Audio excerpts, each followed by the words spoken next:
Silencer modify करून कर्णकर्कश आवाज, फटाके फोडणारे आवाज काढणाऱ्या बाईकवर पिंपरी चिंचवड आयुक्तालयात वाहतूक विभागातर्फे कारवाई करण्यात आलेली आहे. ही कारवाई आयुक्तालयातील वाहतूक विभागामार्फत सातत्याने करण्यात येते.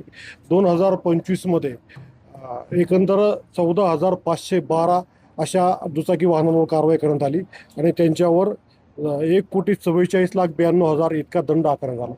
जानेवारी आणि फेब्रुवारी या 2 महिन्याचं हे जर पाहिलं तर 1,852 दुचाकी वाहनावर अशा प्रकारची कारवाई करण्यात आलेली आहे आणि 18,53,000 रुपये दंड करण्यात आला.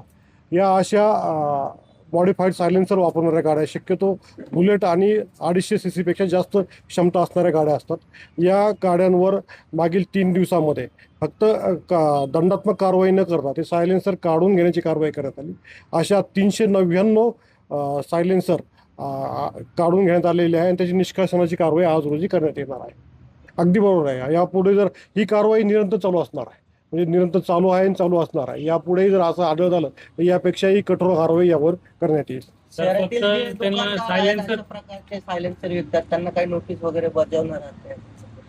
त्यांनाही अशा प्रकारची नोटीस बजावण्यात येणार आहे, कारण हे सायलेन्सर वापरणं नियमबाह्य आहे. त्यामुळे यांनाही अशा दुकानदारांवरही आम्ही नोटीस बजावणार आहे आणि कारवाई करणार आहे. फक्त सायलेन्सर काढताय का आपण त्यांच्यावरती दंड देखील आकारताय त्यांच्यावर जे मोटार व्हेकल ॲक्टनुसार दंडात्मक कारवाई जी आहे ती कारवाई पण केलेली आहे आणि सायलेन्सर काढून निष्कासनाची कारवाई पण करणार आहे.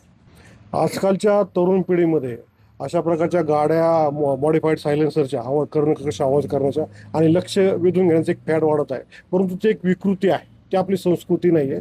माझं सर्वांना आव्हान आहे की असं कंपनीने दिलेल्या सायलेन्सरमध्ये अनॲथॉराईजरित्या मॉडिफाय करू नका. दिलेले आहेत त्याच सायलेन्सरचा वापर करा. नियमात राहून सर्वांनी पोलिसांना सहकार्य करणं अपेक्षित आहे. एबीपी माझा, उघडा डोळे बघा नीट.